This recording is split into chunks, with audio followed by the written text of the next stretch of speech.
Carl's drive allows you to control Nirvana in battle, but there are a few things about it you should probably be aware of.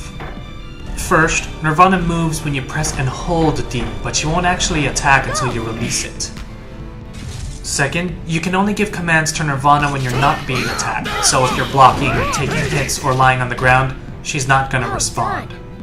And third, if you're attacked while Nirvana's making her move, she'll stop dead in her tracks. Well, there are a few exceptions to that, like her Cumbrio or her supers, but keep that in mind so you aren't caught off guard when you need her most.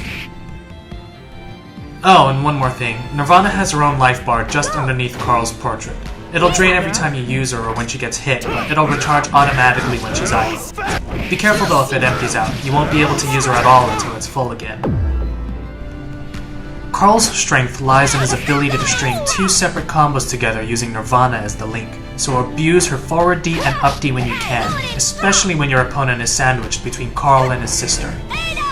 Essentially, you're using Nirvana to finish your first combo, but her attack allows you to begin another combo, linking the two together. We've included a few basic examples in our combo section, but experiment to find your own flow. Just don't be predictable with your loops. Keep your opponent guessing by mixing in highs and lows. If they start blocking, go for the throw into another loop. Even if you know how to use Carl's loops, your opponent will never willingly jump into position, so use air dashes, vivace, and la campanella to make that happen as often as possible. Be creative with these attacks and incorporate them into your game. Carl's mid-air down C is a pretty bad move by itself. It has little range and there's not much you can follow it up with. It can even leave you open for punishment as you bounce over your opponent. I'm still okay. However, if you cancel it into an Allegretto, it becomes a very useful tool, which was given the nickname Allecancel online. To do it, use Allegretto the moment the down C hits. If you did it right, you'll fall to the ground instead of hopping back into the air. It's a quick, damaging overhead with no recovery when you land, so use it in your game for added damage and options. Carl's throw doesn't have much range, but it's possible to extend it using a technique called kara canceling. Show me your power. Essentially, you're taking the lateral movement of his forward B and going into a throw before the attack actually comes out. So instead of pressing forward and B and C at the same time, you'll be pressing B then C in quick succession. It's pretty easy to do, and since there's no downsides, you might as well use it all the time. Show me your power. Nirvana's up D completely negates air, instant, and barrier blocks, so it'll always connect if it hits an airborne opponent. It's one of Carl's best attacks, so learn when to abuse it.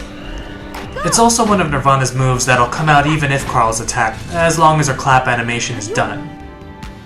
Keep in mind though that Hakumen can counter it with his own drive, and since it counts as a projectile, it'll be eaten by Tager's sledgehammer. Won't stop me.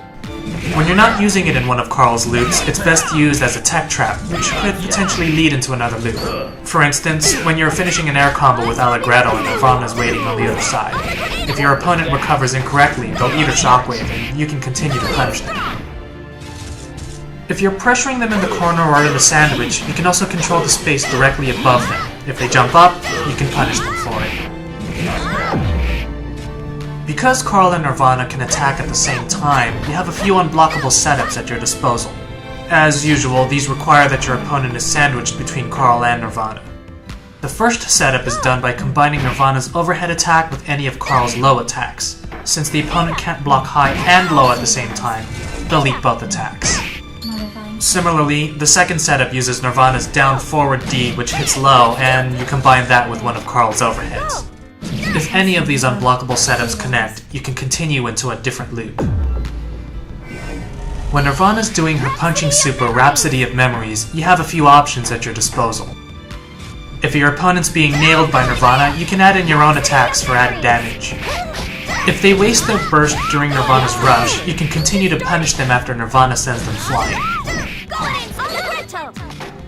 If your opponent happens to block Rhapsody of Memories, you can still try to catch them by mixing in low attacks or overheads, particularly Carl's forward C or Allecancel. Likewise, you can also cross them up with Vivace or instant air dashes with Allecancels to mess with their blocking. If your opponent doesn't change the direction they block when you cross over, they'll eat the rest of Nirvana's rush. When you know your opponent's gonna burst, you can punish them easily if you have some heat. If you're comboing them on the ground, you can use the Gear Super Laetabilis Cantata. You'll be knocked away, but they'll still eat the Distortion Drive. If they're gonna burst in the air, use Nirvana's Super Punch for Mata, well, if she's nearby, of course. Or you can always rapid cancel your combo, block the burst, and then punish them afterward.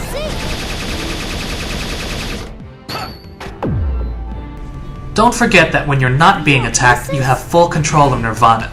This includes the invincibility time when you're rolling, when you're using your burst, or even during your Gear Suit. Not quite. In BlazBlue, combo damage is generally scaled down the higher the combo counter becomes, but this doesn't apply to throws. In high-end gameplay, Carl's most feared weapon is his throw loop. It combines Carl's air throw with Nirvana's unblockable up D, and if done correctly, it can be continued infinitely until your opponent dies.